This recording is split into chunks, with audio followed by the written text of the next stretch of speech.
네, 성도 여러분 안녕하십니까? 여러분 안녕하십니까? 대재앙에서 막 이제 11번째 시간이 문을 열었습니다.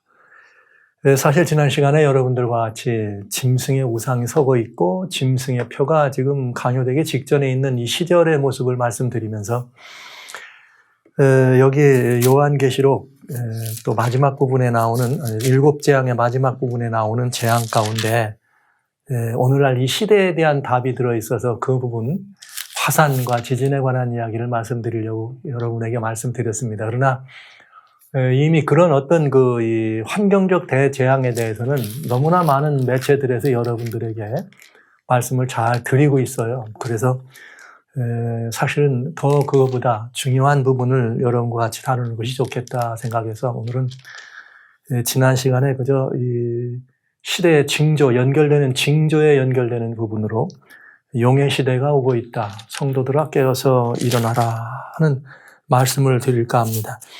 왜 제가 지난번에 여러분의 그런 말씀을 드리려고 했는가 하면 7재앙 가운데 마지막 7재앙 때는 무슨 일이 있는가 하면은 번개와 음성과 내성이 있고 큰 지진이 있어 어찌큰지 사람이 땅에 있으므로 이 같은 지진이 없더라. 큰 성이 네가 세 갈래로 갈라진다. 그러면서 또 중수가 1달란트가 되는 우박이 하늘로부터 쏟아진다. 이게 마지막 재앙입니다. 그래서 금년에 여러분들이 이 환경재난에 대한 이야기를 많이 들으시면서 갑작스럽게 이상한 걸 들으셨을 거예요. 웬 우박들이 저렇게 유럽 지방에 무슨 호주에 무슨 여기 우박이 떨어지는가 이런 게 굉장히 큰 뉴스가 됐었죠, 금년에는. 그래서 그런 궁금하신 것들에 대한 이유를 요한계시록에 나오는 지금 우리가 살펴보고 있는 7재앙이라는 그 시간을 통해서 말씀을 드려볼 작정이었습니다. 그러나 그거보다는 더 중요한 부분들을 먼저 또 급한 부분을 먼저 다루는 것이 좋겠어서 이어서 짐승의 우상과 짐승의 표가 서고 있다는 사실을 이어서 여러분들에게 아래와 같은 이 말씀을 드리려고 합니다. 그러니까 지금 우리는 용의 시대라고 말할 수 있어요. 미혹의 시대라는 말은 용의 시대요. 사단의 영이 관영한 시대다. 이렇게 말씀드릴 수가 있겠습니다. 그래서 짐승의 우상과 표가 지금 서고 있는데 이것을 서기 전에, 이것을 서는 동안에, 이것이 서는 것을 보는 동안 성도들은 과연 어떻게 할 것인가? 어떤 것이 성도들의 살 길이요, 어떤 것이 성도들의 갈 길인지를 살펴보는 시간이 더 우선이라 생각이 들어서 여러분들에게 오늘 11번째 시간은 용의 시대의 성도들의 살 길과 갈 길이 무엇인지를 밝히는 시간을 가지려고 합니다. 내용이나 또 제목이 시사하는 내용이 여러분들에게 굉장히 무겁죠. 저도 또 무겁고 이게 예산일이 아닙니다. 그러나 예산일이 아니지만 이 문제는 저희가 피할 수 없는 문제이기 때문에 여러분과 같이 다루지 않으면 안 됩니다. 그래서 짐승의 우상과 표에 관련된 문제를 다뤘기 때문에 이제는 좀 더 여러분 우리들의 이야기를 다루는 것이 순서로 굉장히 유익한 일이기 때문에 오늘 이 시간에 이 문제를 다루도록 합니다. 확실히 마지막 시대의 말세가 가까웠다는 것은 우리는 아무리 매일매일 볼 때마다 여러분 매 시간 제가 강조드립니다만 여러분들에게 아주 중요한 의미가 있습니다. 지금 우리는 미혹의 시대다. 미혹의 시대란 말은 곧 용의 시대다. 이렇게 볼 수가 있겠어요. 그런데 미혹은 용의 영이, 사단의 영이 미혹의 영이지만은 사단이 경배받기를 원하고 짐승의 우상과 표는 것이 지금 서고 있기 때문에 그 시대가 오고 있는 것으로 여러분들에게 말씀을 드립니다. 말씀드렸던 바대로 지난 2번에 걸쳐서 666이나 혹은 짐승의 표에 대해서 자세히 여러분들에게 말씀을 드렸어요. 자세히 말씀을 드리면서 이제 궁금한 부분들은 여러분들이 대충 이해가 되었을 거다 이런 생각을 하면서 실제 저는 여러분들에게 요한계시록의 맛은 요한계시록을 살피고 연구해야 될 필요가 있으나 그 요한계시록을 살피고 연구하는 그 맛은 어둠의 역사나 사단의 역사, 적그리스도 혹은 짐승의 우상, 짐승의 표가 무엇이냐 하는 것, 물론 그거 아는 것도 중요하지만 또 그것이 언제 서느냐 물론 중요합니다. 그러나 그보다 더 중요한 것은 요한계시록을 주님께서 우리들에게 주신 목적이 사단이나 어둠의 영의 역사를 보여주시려고 한 것이 아니에요. 요한계시록의 목적은 계시록의 주인 되시는 그리스도이신 예수님입니다. 우리들로 하여금 그런 역사 속에서 예수님의 은혜와 예수님의 역사와 예수 그리스도의 그 구원의 능력을 우리가 밝히 깨닫고 그 능력을 경험하도록 우리를 초청하는 것이 요한계시록의 이야기입니다. 그래서 이미 여러분들에게 요한계시록에 대한 이 도표를 가지고 요한계시록의 두 번째 파트, 종말적 요한계시록의 도표로 여러분들을 이렇게 보여드렸기 때문에 이 내용들에 대해서는 제가 여러 번 강조드렸고 매 시간 이 도표를 보여드렸어요. 왜냐? 이 도표는 마음에 사진을 찍어서 이해하시듯 이렇게 이 도표를 이해하시면 요한계시록 12장 17절부터 요한계시록 20장, 21장, 22장은 새하늘과 새 땅에 관한 것이니까 뭐 우리가 연구를 하든 안 하든 그 부분은 당연히 우리들에게 주어지는 부분이기 때문에 20장, 선악의 대쟁투의 마지막에 대한 20장까지만 도표로 여러분들에게 드린 것이고요. 여기 들어있는 내용은 바로 요약된 것이지만 요한계시록에 나와 있는 후반부의 내용을 요약해 드린 것입니다. 지금까지는 요한계시록에 나오는 계시의 일정표를 보여드렸다면 이제는 그 일정표 가운데는 도표의 아랫부분은 어둠의 역사, 사단의 역사가 이렇게 진행될 것이라는 걸 보여준 것이고요. 사실은 주님과 함께하는 하나님의 백성들의 역사는 무엇인가? 바로 이 부분에 묘사된 이대로 표시된 것입니다. 그래서 지금까지는 짐승의 우상과 표가 강요될 때 이 모든 재앙이 내려오고 재앙이라고 하는 것은 곧 짐승의 우상과 짐승의 표를 경배했거나 받은 사람들에게 그것을 또 받게 하거나 경배하도록 한 사람들에게 내리는 것이라는 것을 말씀드렸잖아요. 그러면 이제부터는 정말 요한계시록이 우리들에게 보여주기를 원하는 것은 어둠이나 사단의 역사가 아닙니다. 그런 역사가 있을 때라도 혹은 있을지라도 하나님은 어떻게 역사하시는지를 보여주는 이것을 아는 것이 중요하다고 하는 것이 이것을 아는 것이. 그래서 이제 실제 요한계시록에는 후반부에는 어둠의 역사를 제하고 나면 성도들을 위해서 하나님께서 성도들을 통해서 어떻게 주님의 역사를 이루시는지를 말씀해 주셨다는 거죠. 그러니까 그걸 모르면 안 되죠. 그리고 그건 굉장히 중요한 일이죠. 성도님들이나 세상의 관심은 적그리스도 무슨 뭐 짐승의 표 666 이런 데 온갖 관심이 있어요. 그래 그걸 안다 그래서 여러분 우리가 무슨 다른 별도른 무슨 뾰족한 수가 있는 것 아닙니다. 진짜 중요한 것은 주님이 그것들을 보여주신 것은 그것들이 일어나는 그때의 성도들이 어떻게 해야 될 것인가. 하나님은 그 진실된 백성들을 통해서 무슨 역사를 이루시는가를 보여주셨다는 거죠. 그래서 이 부분을 우리들이 살피는 것은 아주 중요하고 아주 꼭 살펴봐야 될 매우 중요한 이치가 되겠습니다. 실제 요한계시록의 후반부에 나와 있는 성도님들에 대한 이야기는 요한계시록 12장 17절에 여자의 남은 자손 하나님의 계명과 예수의 증거를 가진 백성들을 용이 진멸하려고 싸우려고 하는 것. 그래서 어떻게 하려고 하느냐? 그것이 계시록 13장에 용은 이런 전술을 쓴다를 보여줬고요. 그때 하나님의 백성들은 요한계시록 14장 어떻게 이 하나님 백성들은 이런 시절을 바라보면서 어떻게 살아갈 것이냐가 요한계시록 14장에 되어 있고 그럼에도 불구하고 그 기별들을 거절한 이 백성들에게 혹은 이 어둠의 세력들에게 어떻게 요한계시록은 이렇게 이 재앙이라고 하는 걸 통해서 심판을 임하시는가. 그 심판의 기간 동안에 하나님 백성들은 또 어떻게 그 재앙의 시간 동안에 승리하고 이기는가를 보여준 것입니다. 그래서 이 성도들을 향한 하나님 백성들을 위한 성도들을 향한 이 기별을 두 개로 나눠본다면은 짐승과 짐승의 우상에 세워지고 짐승의 표가 강요될 때 그런 일들이 되기 직전까지는 무슨 일을 해야 되느냐? 백성들을 통해서 큰 소리로 외치는 거죠. 내 백성아 뭐하라? 준비하라는 거죠. 이런 짐승의 우상이나 이런 것들에 뭐하지 말라? 참여하지 말라는 기별을 외치는 것이죠. 그래서 크게 그 기별을 외치는 일이 이루어지겠죠. 그러나 짐승의 우상과 표가 세워지고 난 다음에는 아무것도 못하죠. 외칠 수도 없고 또 그 일을 위해서 백성들에게 선교라든지 이걸 할 수 있는 상황이 아닙니다. 이 성경 이야기예요. 그렇게 될 경우에는 성도들은 그때의 다음번으로 백성들을 향해서 무엇을 주셨는가 하면 바벨론을 떠나라는 거예요. 사단의 세상이 되어버린 바벨론을 떠나고 산으로 도망가라. 이게 이제 하나님의 이 말씀이 우리들에게 보여주는 성도들을 위한 하나님의 권면입니다. 그러니까 이렇게 할 수 있어요. 요한계시록 후반부에 성도들아 깨어서 일어나야 되겠다고 하는 이런 말씀을 여러분들에게 제가 진심으로 호소의 말씀을 드리면서 후반부에는 두 계단이 있다. 즉, 두 경점이 있다는 거예요. 누가? 성도들이 살아가야 될 길에는. 첫 번째는 뭐냐? 깨어서 일어나서 크게 외쳐야 될 때가 있다. 그건 무슨 말이냐? 짐승의 우상이 뭐하기 전? 서기 전에.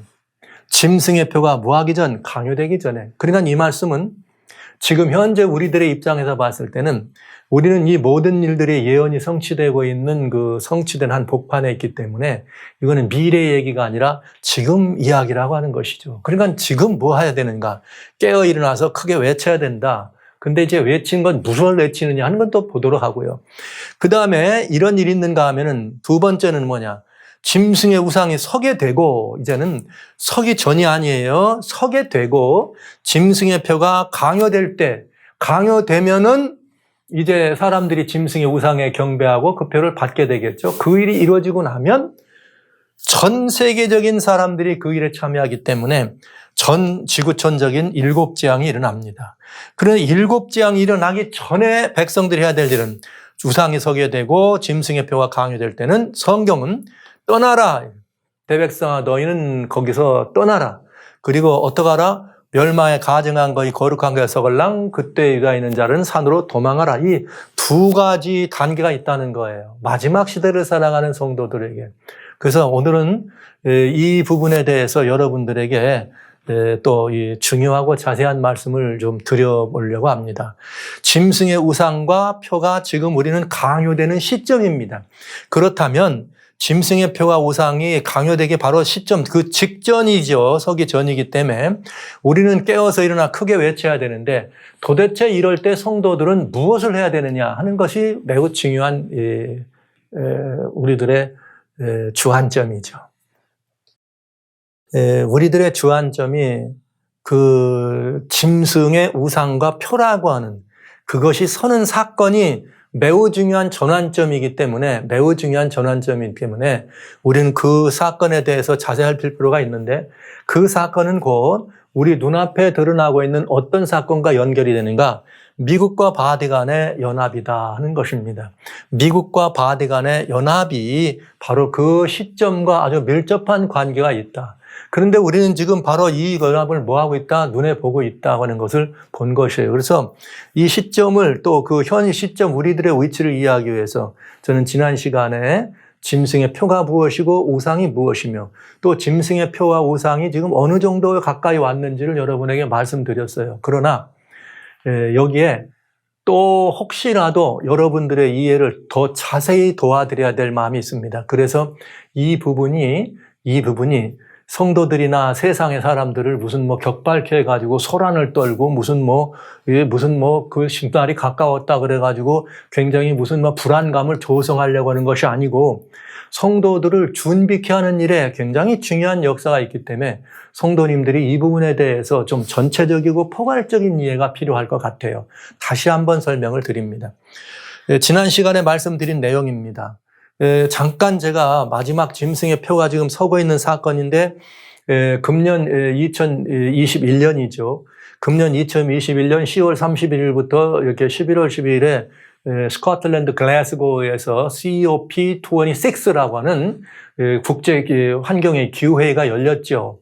세계 196개 나라가 당사국이었지만은 참석을 다 못하고 140여 개 나라가 참석을 했습니다. 그때에 사실은 그 글래스고에 있을 이 환경회의에 교황청의 이 바티칸의 총수인 프란체스코 교황이 먼저 가서 개회 선언하고 참석을 원했지만은 그 일을 이루지 않았어요. 미리 여러 가지 상황상 하지 못하면서 미국의 존 케리, 제가 지난 시간 말씀드릴 때 존 케리가 이렇게 막 꼬여가지고 잘 말씀드렸는데 미국의 기후 그 환경 대사죠. 미국의 존 케리가 그 글래스고 가기 전에 바티칸에 들려서 교황과의 독대를 통해서 먼저 이제 이 이야기를 합니다. 그때의 교황은 라우타토 시라고 하는 찬미를 받으소서지만은 지구촌 공동체를 깔끔하게 하는, 유지하고 뭔가 이렇게 해서 새로운 새 질서로 가져가고자 하는 프란체스코 교황의 그 교지를 이렇게 이루는 일이 시작되도록 그렇게 강조하는 사건을 말씀드렸는데, 여러분, 이건 이 캐세키즘이라고 하는 거는 소위 말하는 이제 캐톨릭 천주교의 교리 문답 같고 교리 강해기도 하고, 이 교리에 대한 여러 다양한 해석들을 붙여놓은 책입니다. 거기에 저는 지난 시간에 짐승이 그 표라고 하는 것이 하나님의 때와 법을 바꾼 것이다. 그러면서 그 때와 법을 바꾸는 문제가 대단히 중요한 역사가 있다는 것을 말씀을 드렸는데, 거기에 때와 관련된 법은 10계명 가운데 4번째 계명이 들어있어서 그 계명과 관련돼서 여러분들에게 저는 여러 번 강조를 드려도 다 할 수 없습니다. 이거 중요한 문제이기 때문에요. 그런데 여러분이 꼭 이 말씀을 잘 이해해 주시면 좋아요. 캐세키즘, 천주교회가 가지고 있는 캐세키즘 2188번에는 이렇게 되어 있죠. Religious liberty, 즉 종교의 자유나 모든 인류의 공동선을 이렇게 우리가 높여드리고 존중하고, 또 혹은 그것들과 관련되어서는 크리스찬은 어떻게 해야 되느냐? 일요일을 인정하라 이거예요. 일요일을. 그 다음에 또 물론 교회는 뭐예요? 철치는 일요일을 주일로 얘기하잖아요. 그러니까 주일로 인정하는 헐리데이보다는 먼저 인권이나 혹은 종교적 자유나 인권이나 인류의 공동선을 위해서 모든 그리스도인들은 일요일을 먼저 그렇게 보라는 거예요. 그게 어떻게 될지라도 as a legal holiday, 즉 법적인 공휴일로 이렇게 되는 것에 대해서 인정하라 이 말이에요. 그걸 받아들이라 이 말입니다. 즉 지금까지는 우리 모든 개신교회가 예수님 부활을 기념해서 우리는 주일 중 첫째 날 일요일을 예배합니다, 이렇게 얘기를 해왔거든요. 그렇게 얘기하면서 부활을 기념해서 한다고 했지만은 실제 지금 현재 이루어지고 있는 그런 내용은 단순한 그런 교회의 종교적 의미, 예수님의 부활을 기념한 그런 의미가 아니에요. 여기 종교 자유와 공동선이라는 이야기입니다. 모든 인류의 공동의 선, 즉 인권이라는 거죠. 이런 것들을 위해서 일요일을 인정하라. 누가? 크리스천이, 모든 그리스도인이 그걸 인정하라 이것입니다. 그러니까 여러분, 이게 굉장히 의미가 다르다는 거죠. 그러면 이 문제는 라우다도시라고 하는 교황의 교령집을 보면 왜 그렇게 얘기를 하는지 아주 분명히 이해할 수 있어요. 이것이 결국은 뭘 가져다 주고 있는가? 이런 것입니다. 다시 한번 여러분 말씀드릴 거예요. 이 라우다도시는 이렇게 Praise to you, my Lord, 찬미를 받으소서, 이런 대목이고, 이 안에 들어있는 내용은 커먼홈, 우리 지구촌 공동체를 잘 돌보고 케어하는 그런 일이다. 그런데 그 핵심 이슈는 뭐냐? All brothers. 모든 지구촌 우리는 한 형제이기 때문에 이런 일을 해야 된다. 이런 얘기를 한 것입니다. All brothers라고 하는 이건 대단히 중요한 거죠. 여기서 파생된 것이 우리는 지구촌 human fraternity, 인류 모두는 다 우리는 하나의 말하자면 형제다. 이것을 가지면 신세계 질서, 뉴 워럴드 오더가 되는 거고요. 이것이 그레이트 리셋라고 하는 이런 다보스 포럼의 이런 것과 연결돼서 새로운 질서를 만들어가는 것입니다. 여기 이 라우다도시가 이렇게 여러분들에게 잠깐 보여드렸습니다만, 이 라우다도시는 이 챕터가 보면 어떻게 되어 있는가 하면은 6장 되어 있어요. 챕터 6. 그러니까 챕터 6 1번부터 챕터 5장까지는 이 교황이 이러이러한 내용들을 이뤄가야 된다. 인류는 올 브라더즈다. 소위 말하는 올 브라더즈. 이렇게 이거 가야 된다. 이거를 이제 강조한 거죠. 인류를 지키기 위해서. 그런데 이것은 그냥은 안 된다 이거예요. 뭐가 필요하냐? 이런 이런 똑같은 사상을 가지고 제6장, 이건 뭐냐? 환경교육이라고 하는 이런 것들을 통해서 거기에 다 집어넣은 거죠. 교육과 그다음에 영적인 영성과 이런 모든 이것을 대한 이 교육이 필요하다 이 말이죠. 그래서 환경과 영성을, 즉 신앙이죠, 연결짓는 부분이 6장입니다. 그 6장 가운데 6번째입니다. 그 6장 가운데, 그러니까 6장은 뭐냐면 결론과 같은 것이죠. 그 결론 중에 결론을 내리는데 그 6번째는 뭐가 나오냐면 sacramental sign이다. 예배에 관련된 것이요. 예식에 관련된. 그 다음에 하나님과, 삼위 하나님과 창조의 관계니까 뭐, 여기 영성적인 부분이 6번째. 그러니까 마지막 결론 부분이라고 생각하시면 돼요. 거기에 사크라멘토는 이제 다양한 여러 형식의 예배들을 말하는 거 성례전입니다.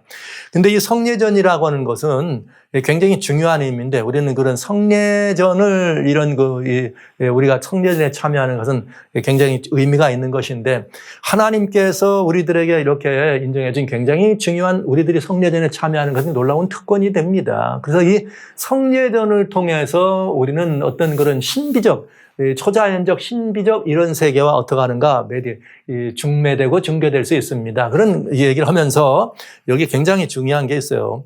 Through our worship, 우리의 예배, 하나님을 예배하는 그 worship을 통해서, 예배를 통해서 우리는 어떻게 되느냐.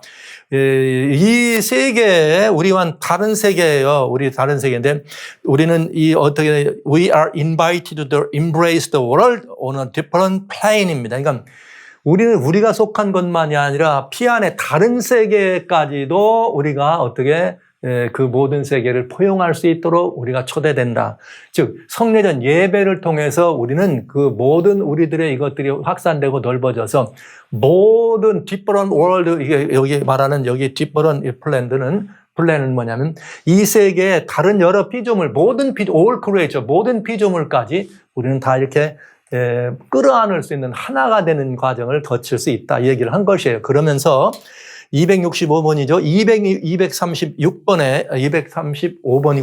236번에는 그런데 그 성례전 가운데 뭐가 있느냐? 유카리스트라고 하는 거예요. 이건 성례전 가운데 특별히 성찬 의미하는 거예요. 천주교회에서는 이걸 화채설이라 그래서 성찬에 떡을 뗄 때 실제로 예수님의 이런 피와 살에 참여하는 실제적인 거기에 이렇게 현현 매니페스테이션이 이게 임베드 된다고 얘기하거든요.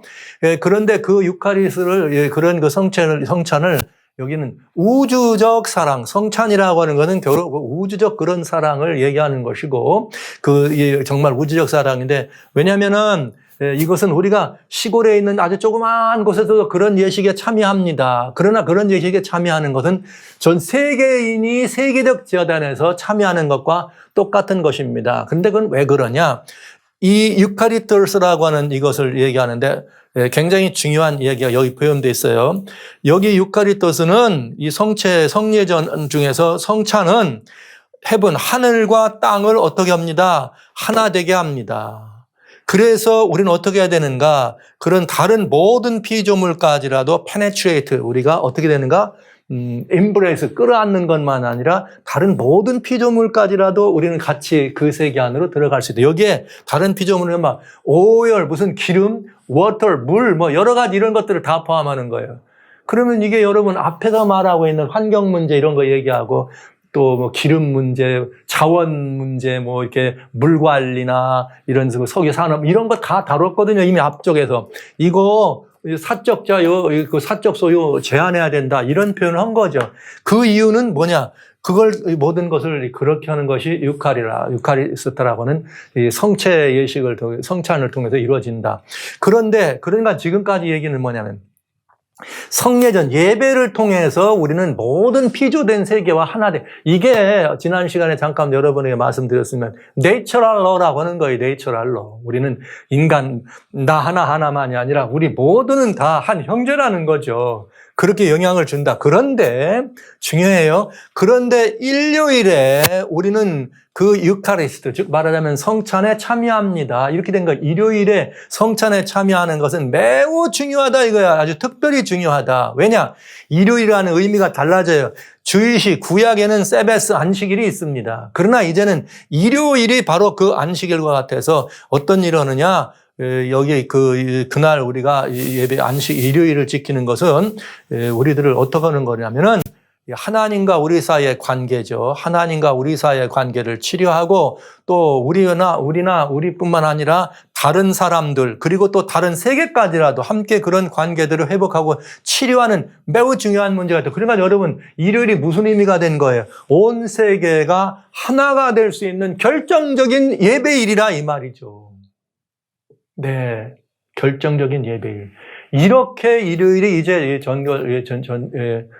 그 의미가 넓어지고 거기에 아까 말한 종교자유나 인권이라는 것이 거기에 들어가면서 내추럴로 여러분 성경에는 여러분 아시는 것처럼 하나님이 친손으로 우리들에게 기록해 주신 하나님의 십계명이 있습니다. 친손으로 성경 중에 성경이죠.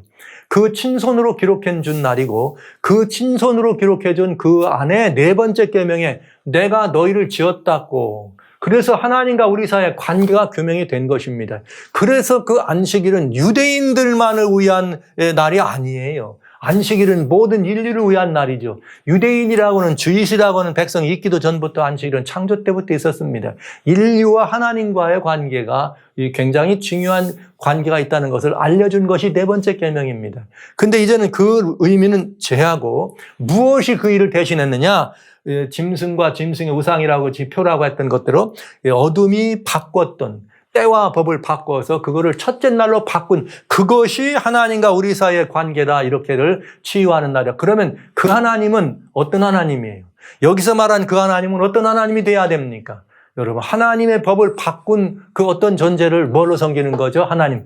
그래서 이것이 대상이 짐승이 되면 바로 일요일은 그렇게 활용될 수 있는 매우 위험한 일이 된다는 것을 여러분에게 솔직하게 말씀을 드립니다. 그래서 여러분 이 말은 무슨 말이냐면은 이제 어둠이 하나님의 법을 바꿨습니다. 바꿔가지고 어떤 목적으로 쓰느냐? 세계인들을 하나 되게 하는 하나의 예배일로서 세크라멘트 예배죠. 그 가운데 또 거기에 또 무슨 성찬이나 이런 어떤 예식들을 통해서 온 인류가 all brother 인류만이 아니라 모든 all creature 모든 피조물도 하나 되게 하는 그런 일로 그 날을 어떻게 된다? 쓰겠다. 아주 중요한 뭐가 있다. 이렇게 의미가 있다. 말을 한 것입니다. 그러면 이것은 우리가 깊이 생각해 봐야 되지 않을까요? 성경에는 이 사람들은 이것을 all brothers 그래서 그 일을 이루기 위해서 교황 프란체스코는 아시성에서 2020년 10월 3일에 뭘 했어요? 온 인류는 하나라 사인.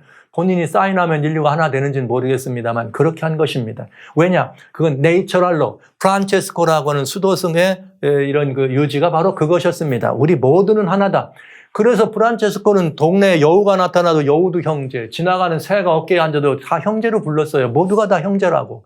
그래서 철학적 의미로 봤을 때 굉장히 중요하고 그 사랑의 사도가 그래서 굉장히 사람들을 돕고 이런 모든 일이 의미 있는 일이고 중요하고 가치 있는 일이었지만은 이제 그것이 어떤 목적을 가지고 다르게 쓰여질 때는 엄청난 배도의 길로 우리를 이끌어갈 수밖에 없다는 사실을 우리는 인정하지 않을 수가 없는 것입니다.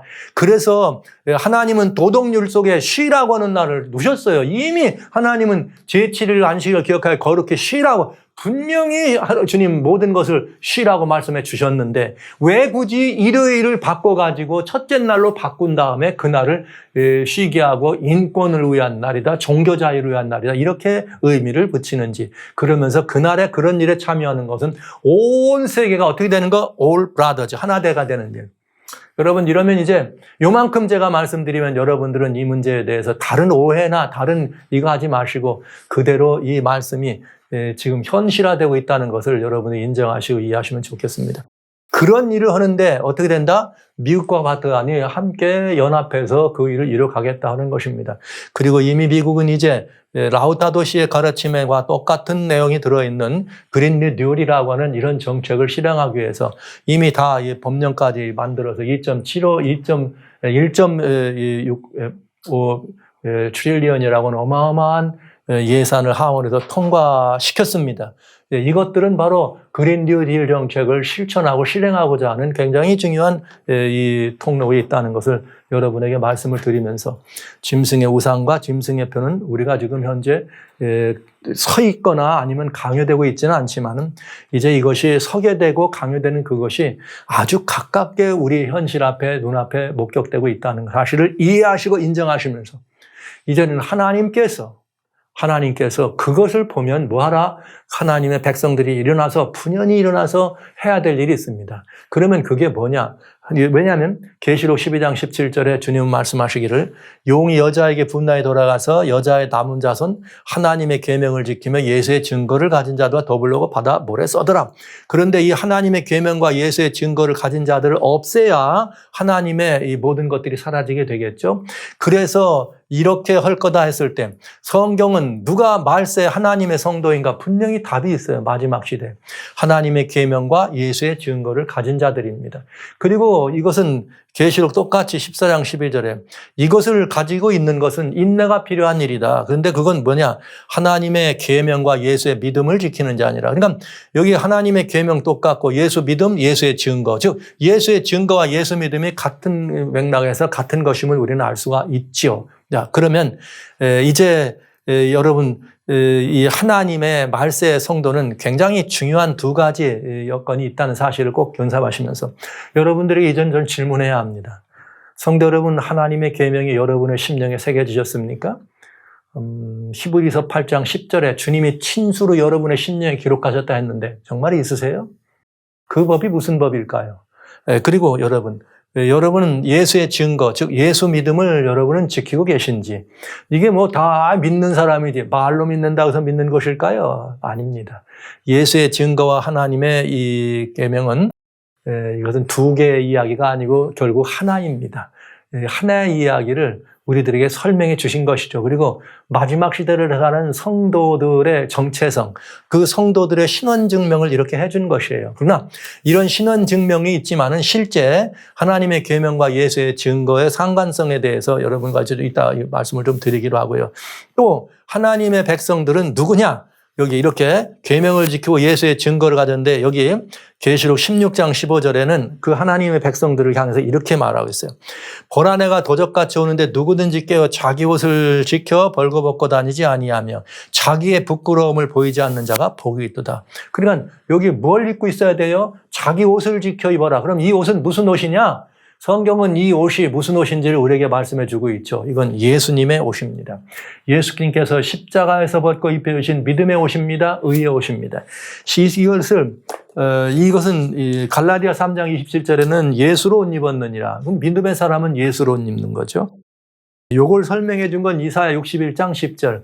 내가 하나님의 인으로 하여 크게 기뻐하며 내 영혼이 나의 하나님으로 인하여 크게 즐거워하리니. 왜냐하면 이는 그가 구원의 옷으로 내게 더하시고 의의 옷으로 내게 더하시니 신랑이 사물을 쓰며 신부가 자기 보물로 단장함 같다. 이사야 61장 10절에 그래 말씀했습니다. 그러니까 그것은 의의 옷이요 구원의 옷입니다. 즉 그건 예수님이 입혀주신 옷인 것입니다. 그러니까 마지막 시대에 살아가는 성도란 어떤 형편이든 그 옷을 벗지 않는 것이죠. 예수님의 옷을 벗지 않는 자들이 누구다? 이렇게 복이 있는 사람이요. 예수님 도적같이 임하실 때 주님을 영접할 수 있는 사람이다. 그거를 성경은 뭐라 그랬어요? 성도들의 인내가 여기 있다. 그 옷을 벗지 않기 위해서는 약간의 뭐가 필요합니다? 인내가 필요하다. 사랑하신 성도 여러분, 저는 여러분들이 이미 요한계시록에 이렇게 다 이제 여러 번 제가 말씀을 드렸으니까 이 말씀들 처음 드리는 말씀은 아닙니다.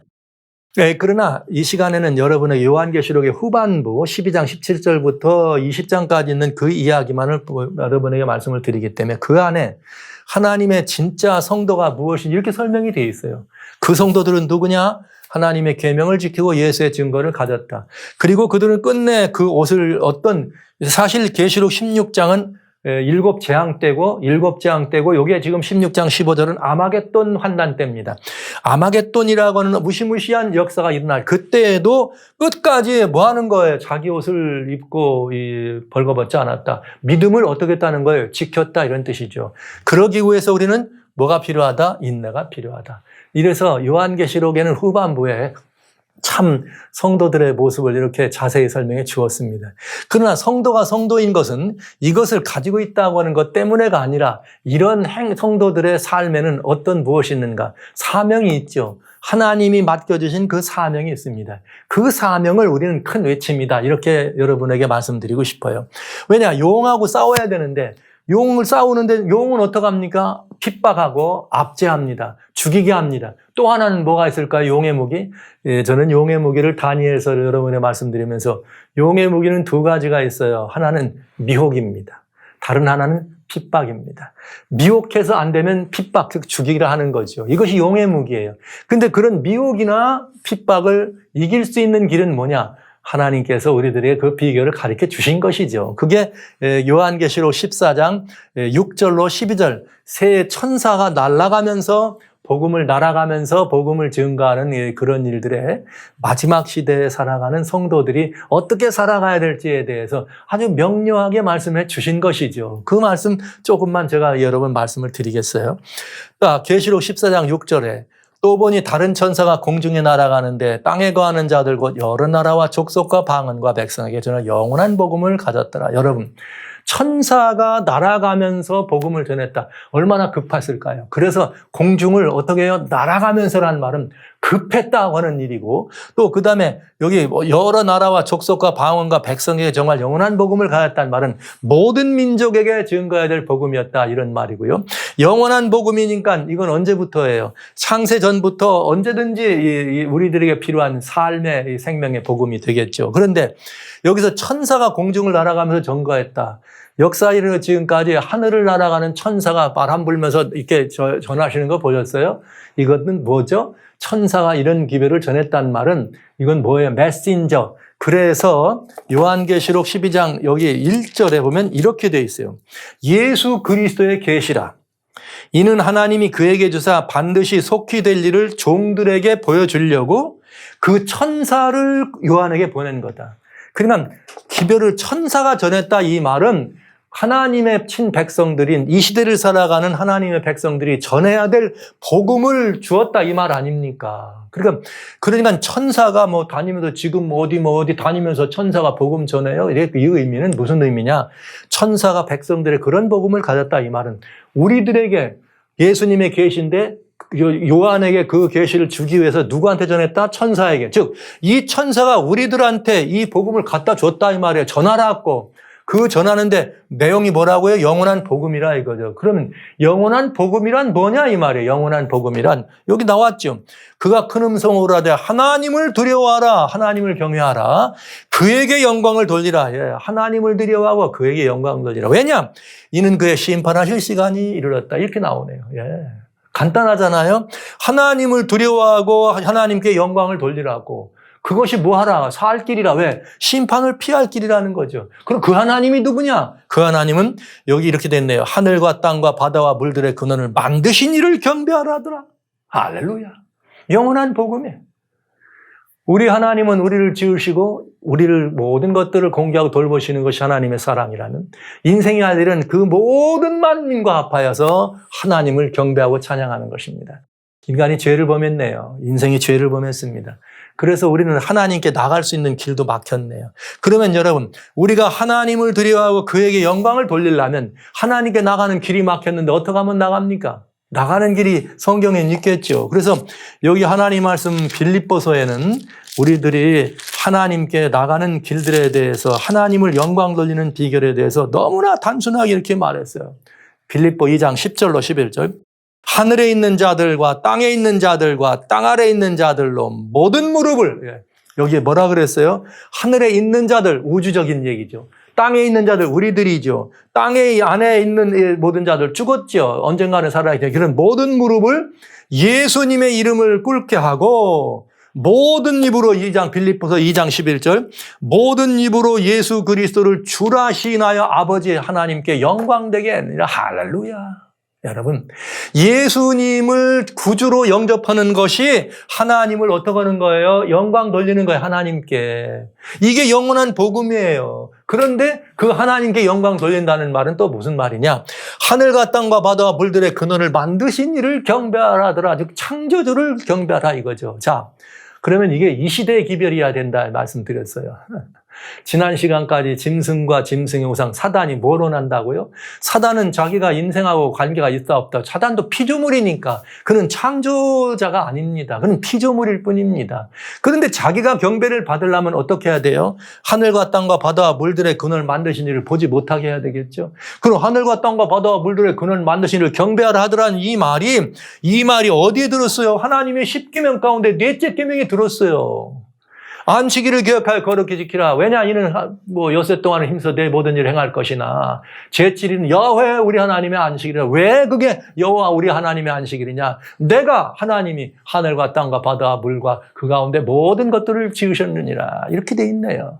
그래서 하나님과 우리 모든 피조물, 하나님과 우리 인생 간의 관계가 규명된 것이 바로 이 하나님의 계명 속에 들어있는 것이죠. 그러니까 이 영원한 복음을 전한다는 이 말씀의 의미를 잘 생각하면 첫째, 예수님을 어떻게 하라? 믿음으로 영접하라. 구주로 영접하라. 그리고 예수님을 구주로 영접하고 어떻게 하라는 거예요? 그러면 요한복음 5장 24절에 영접하는 자고 아들의 이름을 믿는 자는 하나님의 자녀가 된다. 요한복음 1장 12절에 그렇게 되어 있고 5장 24절에 주님께서 뭐라고 말씀하셨죠?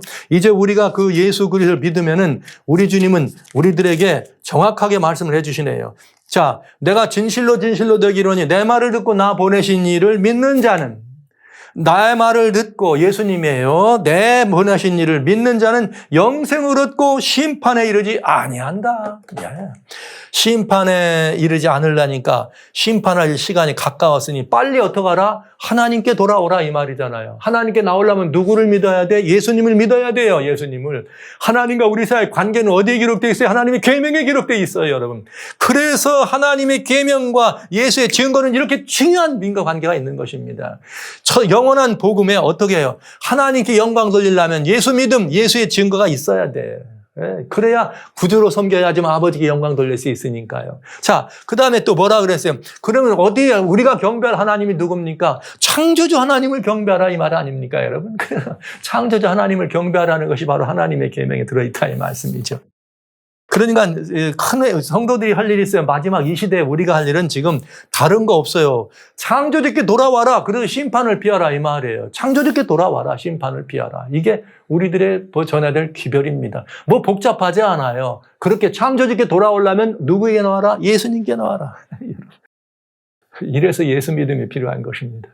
뭐 예수 믿어서 복 받고 예수 믿어서 무슨 뭐 받고 다 옳은 말이죠. 틀린 말은 아닙니다. 그러나 우리가 예수님께로 나와야 되는 이유는 창조주이신 우리 하나님을 뭐하게 하여 경배하고 그에게 영광을 돌리기 위해서 필요한 것입니다.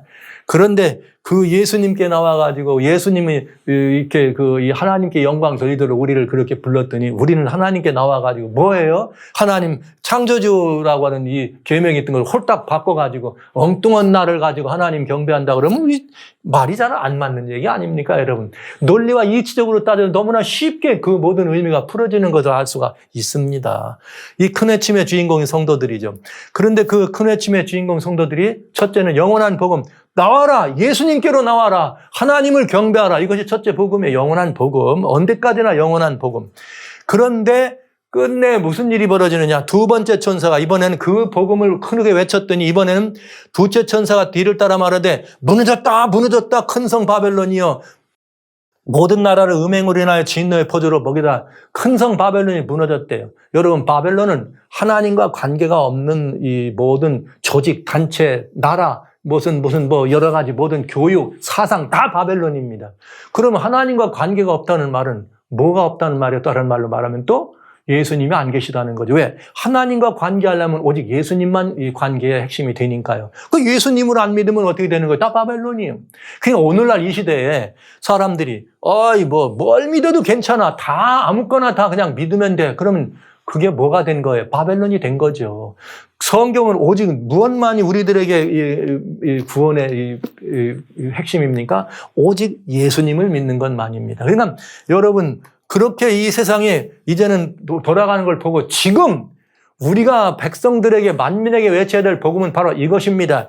하나님께 나오세요. 예수를 믿음으로 말미암아 하나님께 영광 돌리시기 바랍니다. 우리 하나님은 창조주이신 우리 하나님입니다. 이 하나님을 경배치 아니하고 이 예수님이 없다면 그건 다 뭐예요? 바벨론이요. 망할 것이요. 무너질 것입니다. 그러니 여러분 지금 속히 예수께로 나오세요. 이게 우리의 큰 외침이에요. 뭐 마지막 시대가 돼가지고 지금 뭐 외치고 뭐 한다고 그러면 뭘 해야 합니까, 우리가? 뭘 하라고요? 예수님께 돌아와라. 이 말은 하나님과 바른 관계 안에 돌아오고 하나님께 돌아오고 창조주를 경배하라는 외치는 그 기별인 것입니다. 그러니까 제가 이게 기별도 이게 시의성이 있어야 돼. 하나님 믿으세요, 나오세요 했지만은 끝내 거절하는 백성들을 보고 무너졌도다. 이 기별을 천사가 외쳤으면 우리도 따라 외쳐야 안 되겠어요? 외쳐야죠. 그런데 이것이 지지부진하게 되니까 요한계시록 18장에 바벨론이 무너지는 이 사건, 여기에 모든 나라를 음행으로 인하여 진노의 포도주를 먹이는 게 무슨 일인가를 보여준 게 계시록 18장 1절로 3절. 그 다음에 보세요.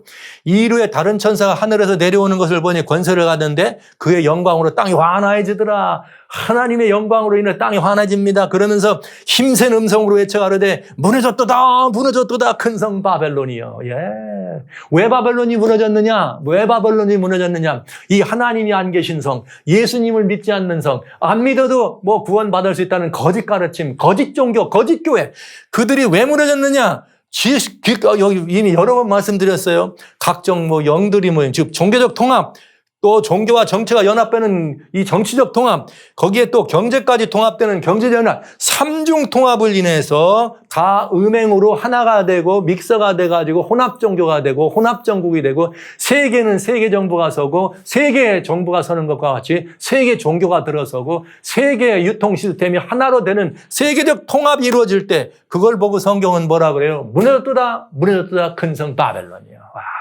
이 기별이 아주 정확하게 일치하는 걸 알 수 있습니다. 그러니까 여러분 위험해요. 하나님께서 창세기 11전에 바벨탑을 쌓습니다. 하나님이 거기서 흩으실 때 다시는 뭐 하지 말아라? 하나로 되지 말라 그런 거죠. 여기서 흩어져라. 근데 인류는 끝없이 뭘 원하는 거예요? 사단의 사주받은 인류는 미혹이 돼서 끝없이 하나가 되려고 하잖아요. 하나님이 언어를 혼잡케 하셨습니다. 그러나 사람들은 어떻게 하는 거죠? 계속해서 뭔가 하나를 되게 하려고 하는 이런 시도를 해왔다고 하는 것은 매우 위험한 징조였는데 그걸 바라보면서 여기 뭐라 그래요? 바벨론이 무너졌다고 한 것입니다. 무너지는 때는 어떻게 하는 거예요? 바벨론이여 모든 나라를 음행으로 인하여 진노의 포도주로 먹이다. 정치와 종교가 합동되고 모든 거짓 종교고 진짜 종교가 없이 그냥 무조건 합동되는 혼합 종교, 크리슬람, 내년에 탄생한다 안 합니까? 이런 모든 것들이 되는 것은 곧 바벨론이 뭐가 되는 거예요? 무너진다고 하는 것을 외쳐주는 것입니다. 이렇게 얼마나 분명합니까? 이게 우리들의 뭐예요? 큰 외침의 주제예요. 내용인 것입니다. 그러면 언제 이걸 외쳐야 돼요? 그런 일이 이루어지는 걸 지금 눈에 목격하고 있잖아요. 이 일이 되려고 하는 걸 보고 있잖아요. 그러면 바벨론이 무너지는데 그냥 있으면 안 되니까 거기서 어떡하라 그래야 돼? 나오라고 하는 기별까지 외쳐야 안 되겠습니까? 이게 큰 외침의 내용이라 이거죠. 그래서 이 세상의 파멸을 외치는 거예요. 그리고 뭐하라? 세상이 무너진다. 거기에 무너지면 그게 어디에 떨어지는 거예요? 심판에 떨어지는 거니까 피하라고 안 해야 안 되겠습니까? 근데 무슨 심판인가 보시죠. 놀라운 이야기예요. 계시록 14장 9절로 11절 또 다른 천사고 셋째입니다. 세 번째 천사가 그 뒤를 따라 그는 그냥 막 시계 막 계속 기별이 연발로 떨어지는 거예요. 근데 이 연발 기별이 뭐냐? 이렇게 나와요. 누구든지 짐승과 그의 우상에게 경배하고 이마이나 편에 손을 받으면 하나님의 진노의 포도주를 마시고 진노의 잔에 섞인 것이 없이 부은 포도주라. 거룩한 천사들과 어린 양 앞에서 불과 영으로 고난을 받는다. 고난의 연기가 세세토록 간다. 짐승과 우상의 경배와 그 이름의 표를 받는 누구든지 밤낮 쉼을 얻지 못하더라. 그러니까 이 말은 무슨 말이에요? 한마디로 짐승의 표와 짐승의 표를 받지 말고 짐승의 우상을 경배하지 말라는 거예요. 그런 기별을 외쳤다면 이거는 짐승의 표와 짐승의 우상이 뭔가 눈에 보일 때 증거되는 거 아닙니까 이게. 짐승의 표가 뭔지 짐승 우상이 뭔지도 모르는데 갖다 그거 받지 말라고 하면 알아들을 수가 없잖아요. 그러나 이제 우리는 성경을 통해서 짐승의 표가 무엇인지 우상이 무엇인지를 알았습니다. 그리고 우리 눈앞에서 지금 짐승의 우상이 서는 일을 만들고 짐승의 표가 곧 강요될 것 같은 시점에 서 있으면 지금이야말로 이 기별은 매우 중요한 기별이에요. 짐승의 표를 받지 말라. 짐승의 우상에 뭐하지 말라. 경배하지 말라. 이것입니다. 그러면 바로 이건 다시 첫째 천사로 돌아가면 창조주를 경배하라. 짐승, 전 사단이다. 그는 피조물일 뿐이다. 근데 왜 그를 경배하느냐? 그는 우리 사람을 구원할 능력도 없고 세상을 치유할 힘도 없고 아무것도 없어요. 그러나 마음이 고만해가지고 자기가 하나님 자리에 도전하고 경배받으려고 하는데 그 모든 천사 3분지를 끌어갔을 뿐만 아니라 온 인류를 자기 손에 묶어놓으려고 하는 거 아닙니까? 그래서 세상을 뭐 되게 하고 하나 되게 해서 하나님 계명과 예수의 믿음을 가진 예수의 증거를 가진 사람들이 있는 한은 그 자신이 평안하지 않으니까 다 죽이려고 한 것이고요. 그러나 그 죽이려고 하는 시도가 있을지라도 하늘 백성은 분연히 일어나서 이 기별을 외치는 것입니다. 한마디로 말씀드립니다. 결국은 하늘과 땅과 바다와 물들의 근원을 만드신 이를 경배하고 짐승의 우상과 그 표를 뭐라? 받지 말라. 이것이 마지막 시대의 성도들의 증거해야 될 기별이요 큰 외침의 외침에 사명을 가진 사람들의 매우 중요한 권면이라는 것이죠. 거기다가 이것은 성도들에만 이야기가 아니라 우리 주님이 직접 보시죠. 계시록 18장 4절 그런 일이 있던 다음에는 나오면 내가 들으니 하늘로서 다른 음성이 나서 가로되 내 백성아 거기서 나와 그의 죄에 참여 말고 그의 받을 재앙을 받지 말라. 여러분 마지막 기별은 천사가 아닙니다. 여러분 천사가 우리 보고 내 백성이라고 할 수 있습니까? 아니죠. 누가 우리를 내 백성이라고 말해요? 여러분 아시는 것처럼 우리 예수 그리스도께서 우리 모든 인류에 아담 이후로 앞으로 있을 모든 인류까지라 그 죄를 다 갚았어요. 그래서 우리를 피로 사셨습니다. 고린도전서 6장 19, 20절에 주님께서 우리를 피로 사셨다고 얘기했어요. 그래서 우리는 하나님께 어떻게 해야 돼? 우리 모든 것들을 하나님께 속한 사람이라 하나님의 성전을 우리가 깨끗하게 보존해야 안 되겠습니까? 그러나 여기 하늘로서 다른 음성이 나서 가로되 내 백성아 거기서 나오란 말은 누구의 음성이에요? 예수님이에요. 계시를 우리들에게 보내주기 위해서 천사들에게 보내시던 예수님이 마지막에는 어떻게 한 거예요? 마지막에는 최후로 주님께서 직접 내 백성아 너희는 거기서 나오라고. 그 죄가 뭐예요? 바벨론의 죄악이에요. 삼중통합의 죄악이에요. 삼중통합을 시도하는 것도 죄지만은 그 통합에 참여하는 것, 그래서 짐승과 그 우상에 경배하거나 이렇게 그 표를 받는 것도 그 죄에 참여하는 것입니다. 그렇게 되면 뭐가 있다? 재앙이 있다. 이게 무슨 재앙? 7재앙. 개국 이래로 없는 환난이 있겠다 이거예요.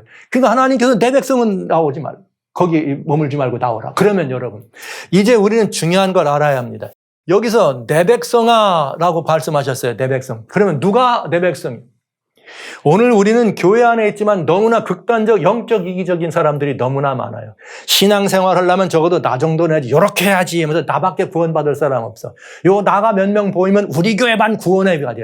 우리 교회 떠나면 구원 없어. 다 교권 자리죠. 그건 누구의 정신인가? 주님 정신이 아니에요. 여기 성경은 말했습니다. 내 백성. 내 백성이 누굽니까? 예수 그리스도께서 보혈로 산 백성입니다. 그러면 누가 예수님의 보혈로 산 백성입니까? 누가 보혈로 산 백성입니까? 여러분과 저뿐입니까? 여러분이 소속된 어떤 교회뿐입니까? 아니면 뭐 좋습니다. 구교문 천주교, 개혁교회, 장로교회, 루터교회 무슨 뭐 이렇게 나와가지고 감리교회, 침례교회, 안식일교회, 무슨 순복음교회, 오늘 성결교회 또 여기 뭐 무슨 많은 여러 다양한 많은 교회들이 있어요. 그럼 내 교회뿐입니까? 내 백성이? 서로는 다 그렇게 주장하지 않습니까? 내 교회만, 우리 교회만, 하나님의 교회, 우리 교회만 진짜 교회. 성경은 참교회에 대해서 하나님의 계명과 예수의 증거, 예수의 믿음을 가졌냐고 질문합니다.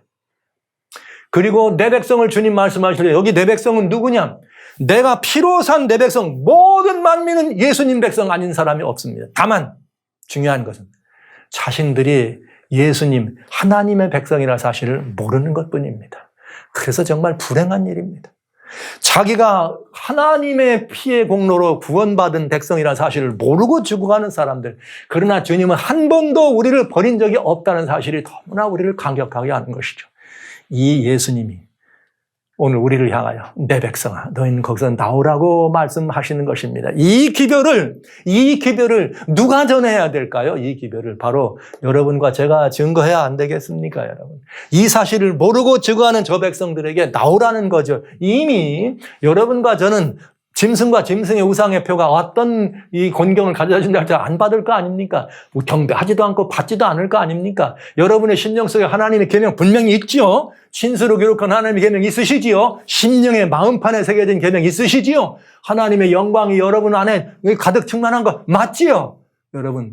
그리고 믿음 때문에, 예수님을 믿는 믿음 때문에 이 모든 것들을 능히 이기시는 하나님의 은혜를 여러분 거 소유하는 거 맞지요? 그렇다면 우리와 똑같이 하나님 백성임에도 불구하고 창조주 하나님이 말이죠. 예수 그리스도께서 돌아가셔서 그들의 죄값을 갚아서 살게 하신 그들이 그 사실을 모르거나 부정하면서 거기를 빠져 있다는 사실. 그래서 바벨론을 구성하고 어둠과 사단에게 권세에게 굴복하는 그들을 불러내는 그런 일이 주님이 마지막으로 이렇게 내 백성아 거기서 나와서 그 재앙을 받지 말라고 하는 그 간절한 하나님의 초청의 음성을 들으면서 이 초청을 우리가 대신 큰 외침으로 나눌 때 온 땅을 환하게 하는 권세 입은 천사와 같이 그런 역사가 있지 않겠습니까? 저는 근래 여러 많은 분들이 그런 연락을 주십니다. 목사님, 그렇지만 마지막에 이대로 역사는 끝나지 않지 않을까요? 한 번에 뭔가 있지 않을까요? 주님이 주시는 마지막 기회가 있지 않을까요? 있지요. 여기 있잖아요. 내가 들으니 하늘로서 다른 음성이 나서 언제요 이때가 무너졌도다 근성 바벨론이요.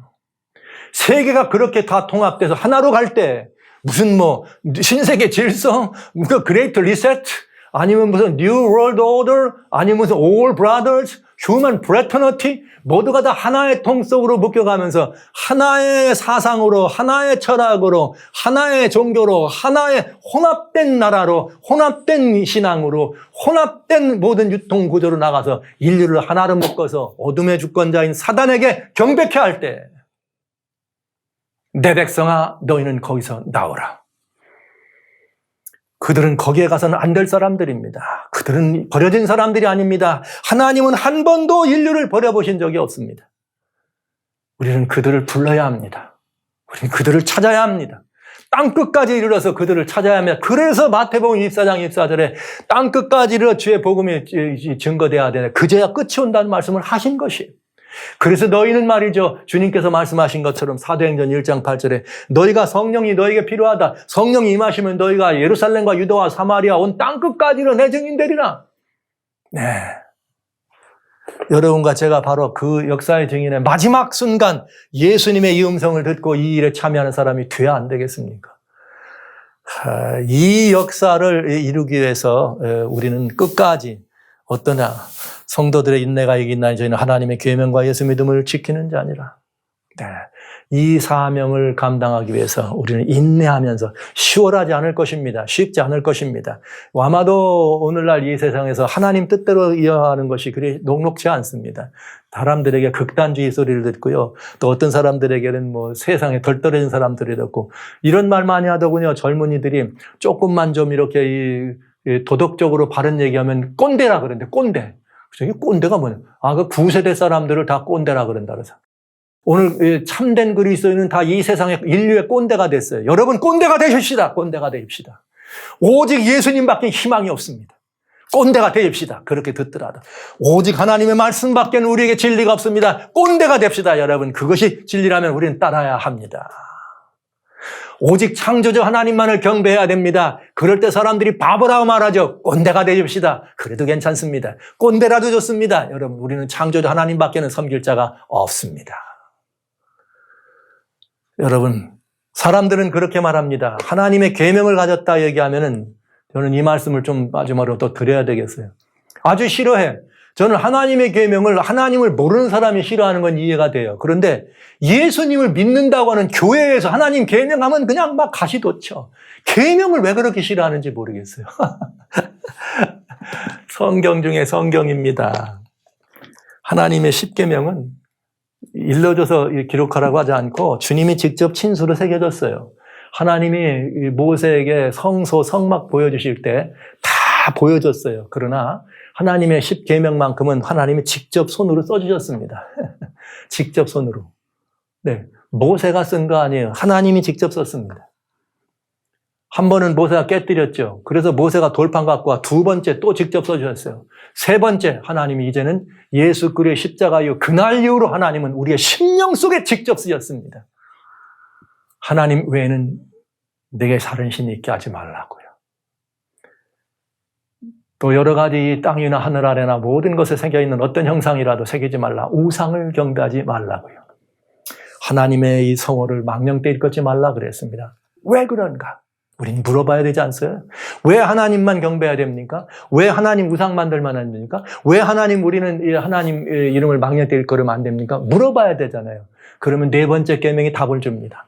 왜 그런가? 너희는 제7을 기억하여 거룩히 지키라. 이날은 여호와의 안식일인즉. 그러면서 우리 안에 있는 모든 사람, 너 자신만 아니라 우리 안에 있는 모든 사람까지라도 심지어 짐승까지라도 쉬게 하라. 이는 왜 그런가? 이유가 있다. 나 여호와가 엿새 동안 하늘과 땅과 바다와 물들 그 안에 있는 모든 것들을 만들었음이니라. 그런즉 나 여호와가 일곱째 날 제7일이죠. 안식일을 복되게 하여 거룩하게 하셨느니라. 그러므로는 제7을 기억하여 거룩히 지키라. 이게 하나님의 인류를 향한 하나님의 사랑의 권면입니다. 하나님과 우리 사이의 관계가 무엇인지를 보여준 아주 적극적인 하나님의 가장 유일한 하나님의 친피로 친수로 기록한 말씀입니다. 그런데 오늘날 사람들은 싫어해요. 교회인들이 더 싫어해요. 왜 그럴까요? 사단이 싫어하거든요. 사단이 그래서 그 때와 법을 바꾸길 원했죠. 우상도 빼버리고 안식일도 창조주의 기념일이 아니라 그냥 뭐 부활 얘기하면서 고치려고 애를 썼지요. 교인들은 그걸 좋아해요. 이상한 일 아닙니까, 여러분? 참 이상한 일 아닙니까?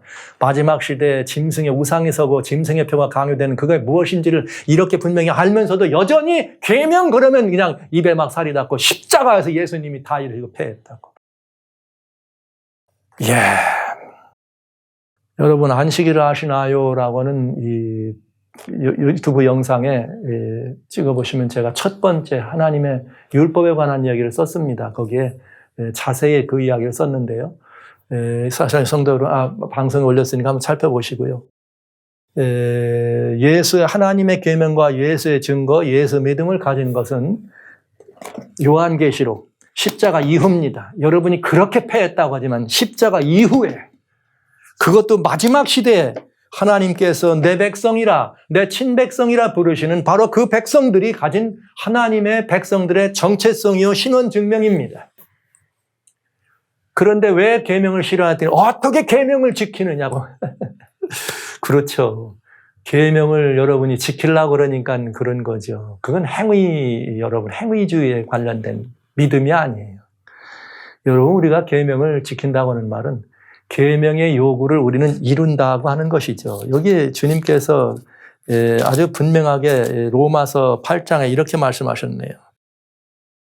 우리는 이제 이런 모든 것들이 이렇게 되어 있는데 율법이 육신으로 말미암아 연약하여 할 수 없는 것을 하나님은 하신 아니고 죄를 인하여 자기 아들을 죄 있는 육신의 모양으로 보내어 육신의 죄를 정하사 육신을 좇지 않고 그 영을 좇아 행하는 우리에게 율법의 요구를 이루어지게 하려 하심이라. 할렐루야. 네.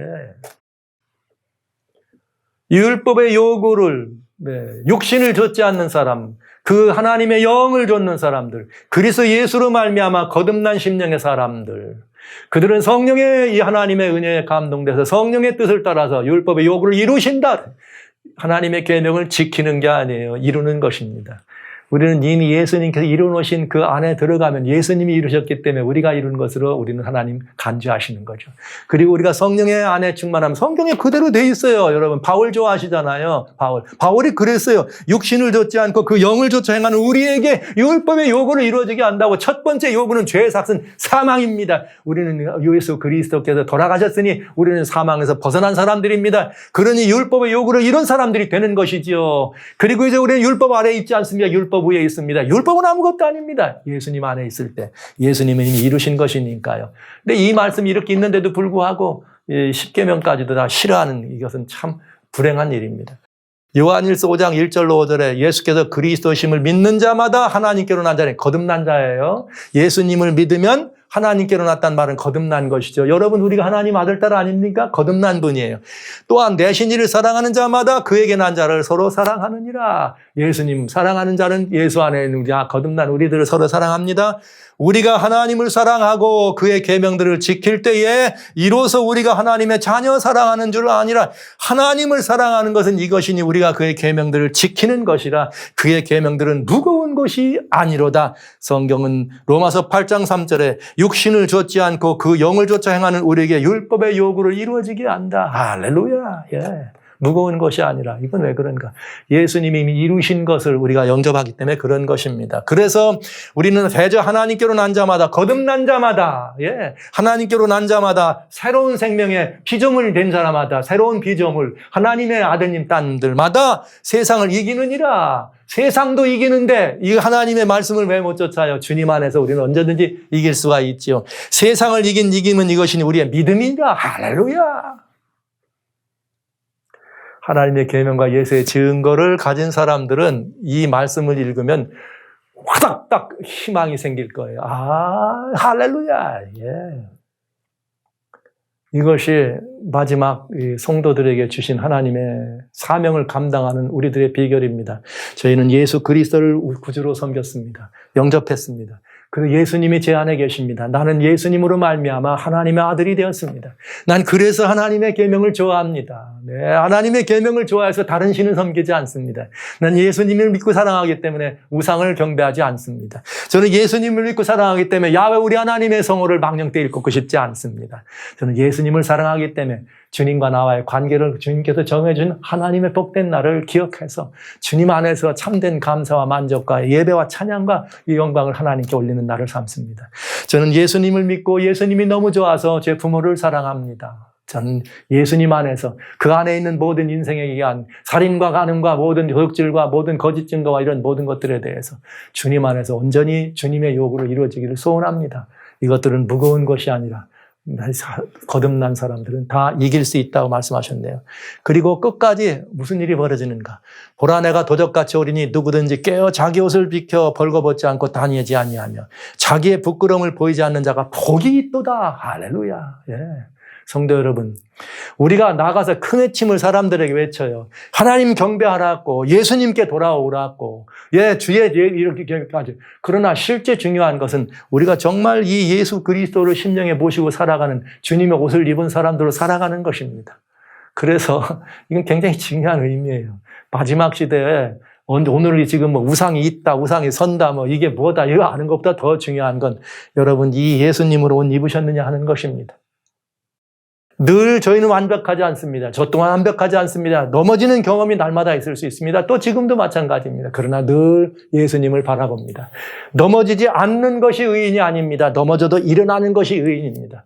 7번 넘어지고 8번째 일어나지 아니하면 그는 죄인입니다. 그러나 8번 넘어졌지만 9번째 다시 일어나면 의인인 것입니다. 10,000번 넘어졌습니다. 10,000번 일어나면 그는 의인인 것입니다. 10,000번까지는 잘했는데 아이고 이제는 아니겠다 안 일어나면 죄인인 것입니다. 이 하나님의 은혜와 사랑이 우리들에게 있다 이런 사실을 생각하시면서 아마겟돈 전쟁 중에서도 주님의 옷을 벗지 않는 것 굉장히 아름다운 이야기입니다. 여기에 굉장히 중요한 것이에요. 옷을 지켜 벌거벗고 다니지 아니한다. 찢어질 수 있습니다. 더러워질 수 있습니다. 벗지만 말아주십시오. 여러분, 우리가 믿음 안에 살다 보면 넘어지고 깨지고 깨어지고 다치고 여러 가지 다양한 상처도 내기도 하고 상처도 줄 수도 있는 것입니다. 부족함으로 말미암아 정말 하나님 앞에 우리의 모든 것들을 통해 자복하는 시간을 갖습니다. 그래서 우리의 옷이 더럽혀질 수 있었습니다. 그러나 성경은 이렇게 말합니다. 옷을 지켜 벌거벗지만 말아라. 벗지만 말하다고 벗지만 말하다고 벗지만 말하다고. 예수님으로 옷을 입고 누가 봐도 저 사람들은 예수님의 사람이야 이런 소리를 들을 때 비록 우리의 부족함과 험이 있다 할지라도 이 옷을 벗지만 말아주시고 이 옷을 벗지 말아주시고 그렇게 주님 앞에 서 있다면 우리는 끝내 승리하는 성도가 되게 될 것입니다. 이렇게 승리하는 성도 그리고 우리는 끝까지 마지막 시대의 아마겟돈 상황 속에서도 주님과 함께 승리하는 성도가 될 것입니다. 계시록 17장 14절에 제7 재앙 가운데 이 음녀를 심판할 때도 이렇게 돼 있어요. 저희가 어린 양으로 더불어 싸우려지만 어린 양이 예수님이죠. 아마겟돈이에요. 어린 양은 만주의 주요 만왕의 왕이므로 저희를 이기실 터이요 또 그와 함께 있는 자들 곧 부르심을 입고 빼내심을 얻고 진실한 자들은 이기리로다. 할렐루야. 이가 누굽니까? 그 상황 속에서도 어떠한 사람 옷을 벗지 않고 예수님으로 옷 입고 구원의 옷을 입고 의의 옷을 입고 주님과 한편에 서 있던 주님과 합동된 하나님의 사람들 여자의 남은 자손으로 큰 외침을 외치면서 사람들아 이 하나님을 경배하라. 예수께로 나오라. 예수께로 나오라. 이 기별을 크게 외치면서 이대로 살다간 무너진 바벨론에서 심판의 멸망에 떨어질 수밖에 없다는 사실을 이야기하고 증거하는 이들이 말이죠. 이들이 끝내 어린 양과 더불어서 예수님의 편이 돼서 예수님과 함께해서 세상을 이기고 어둠의 권세를 이기고 사단 권세 악한 영들을 이겨나가는 미혹의 영의 시대에도 승리의 영으로 충만한 그런 삶을 살아갈 수 있는 하나님의 신민으로 살아가라는 주님의 명령이요 또한 약속인 것입니다. 주님의 명령은 곧 약속이시죠. 이렇게 우리가 어린 양과 더불어 함께 이렇게 되면은 주와 함께 있는 자들, 부르심을 입고 빼내심을 얻고 진실한 자들은 이기리로다.